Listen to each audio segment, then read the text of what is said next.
is Kendra, Speech-Language Pathologist with 30 years of experience in the therapy industry. I am here today to help you navigate the increasingly complex and difficult world of therapy. So today I want to talk about, is my kiddo ready to start talking? So when I pick up a kid for therapy, I always get a plan and I read through that plan before I see the kiddo, and there's always a goal. And the goal will read something like, Samantha will use 10 words to communicate to her family what she wants to eat and drink. Or Samantha will use 10 words at dinner time. Or Jared will use 5 words in a back and forth exchange between him and his peer. Now these are all great goals because we want your kiddo to talk, you want your kiddo to talk, everyone wants your kiddo to talk. It makes everyone's life easier. So I go and I see this kid, and this kiddo may or may not respond to their name. They're most likely not playing with toys. If they are, maybe they're carrying a toy around, but they're not using toys in an appropriate way, meaning what they're designed for. So they're usually not building with blocks, they're not taking a puzzle apart, they're not putting a puzzle together, they're not playing with baby dolls or stuffed animals, they're not doing dress up, they're not pretending to play in the kitchen, they're not pretending to read a book. And I know that this kiddo is not ready to start using words. And how do I know that? Because receptive language, or our ability to understand what someone says, always comes before expressive language. So if you think about when you went to school, if you studied a foreign language, you didn't go into that classroom and all of a sudden start speaking Spanish just because you heard your teacher do it. You didn't start speaking French because your French teacher said bonjour, right?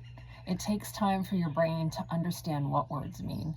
And we usually only use words and language when we understand what those words mean. So if the kiddo is not ready to start talking, right, what do we work on? Well, we work on receptive skills. I have found this in my practice to be the most beneficial, and it gets me results in the shortest amount of time possible, which is what everyone wants. Typically around 9 months is the amount of time that it takes me from the time I first see the kiddo till the time that I leave, either because they turn 3 or because they no longer qualify for services. And that usually means they're talking in phrases or short sentences. So how do we get to that point? Well, first we have to understand that language is symbolic. So what do I mean by that? So we have symbols all around us, right? If we see a red circle and we're driving, we know that means stop, right? So that red circle isn't just a red circle. It's a symbol for stop your car because other cars are going to be coming the other direction. Just like we know when we see a green circle, we know that means go. That means that we, as the driver, can go. So that green circle is a symbol for go. The red circle is a symbol for stop. So language is the same, except instead of a visual symbol, we have an auditory symbol, right? So an auditory symbol is a word like hat, made up of 3 different sounds, ha, ah, t. So your kiddo has to know that that sound hat is a symbol for something. That sound hat stands for something. What does it stand for? Well, it stands for something that we wear on our head, right? A lot of the times it's for a fashion statement. Maybe it's to protect us from the sun. Maybe we are having a bad hair day.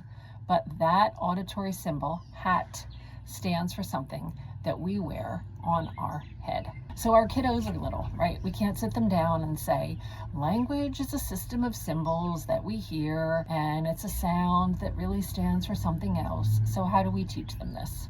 How do we teach them that language is symbolic? Well, I have found that the best way to teach kids this is to combine auditory learning with visual learning. So our kiddos are little and we don't know what kind of learners they are, and maybe they're a mix of both. A lot of adults don't know what kind of learner they are, but if you combine the visual with the auditory, right, we're bombarding that kiddo's system and optimizing their experiences for learning and making it the most beneficial. So how do we do that? We pair objects with words and actions. So I'll give you an example. Let's take something simple like blocks, right? So you sit down with your kiddo and you're going to build blocks. I always take all the blocks for myself, not because I'm selfish, but because I want to control the play and the pace, and I want to control the language. And I want to give this kiddo as many opportunities as I can to understand that the sound block means a square or rectangle, or sometimes triangle, shaped object, hard or soft, and we use that to build and knock things down, right? And then it's fun and imaginative. So I'm holding all the blocks and I'm showing the kiddo block as I'm saying the word block. So I have the visual representation of the block in my hand paired with the auditory representation of the word block, right? And the reason that I'm holding all the blocks is because in order to learn something new, we have to have mass practice. So if I have 10 blocks in my lap, I'm giving that kiddo 10 opportunities to figure out what the word block means. If I leave the blocks scattered on the floor, right, and the kid takes blocks and I take blocks, now I've minimized my opportunities for chances. I've minimized my opportunities for that kiddo to learn what the word block means. So I say block, then maybe we put the blocks on top, on top, on top, and then maybe we knock it down, oh no, or uh-oh. So again, we're pairing the visual of the block with the word block, and then we're also pairing it with the action of building something higher and higher, and kids love the anticipation of what's going to come next, and kids like to knock things over, so then they get the reward at the end of knocking the tower over and doing it again, all over again. So that's one example that you could use is blocks. Another example that you could use is books. I love books because it's a wealth of opportunity to teach kids all about language. So you don't have to read the words that are in the book, right? And if I have a kiddo who's not talking, I typically don't. I focus on the pictures, right? And why is that?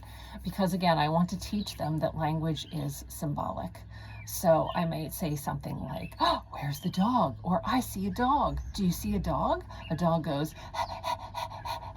so we're pairing the visual representation of the dog in that book with the sound dog, with the sound that the dog makes. So this is a great opportunity because now you're teaching your child, that's a picture of a dog, right? It's not an actual dog that we would see out in the real world. It's a pretend dog. It's a representation. It's a symbol of a dog.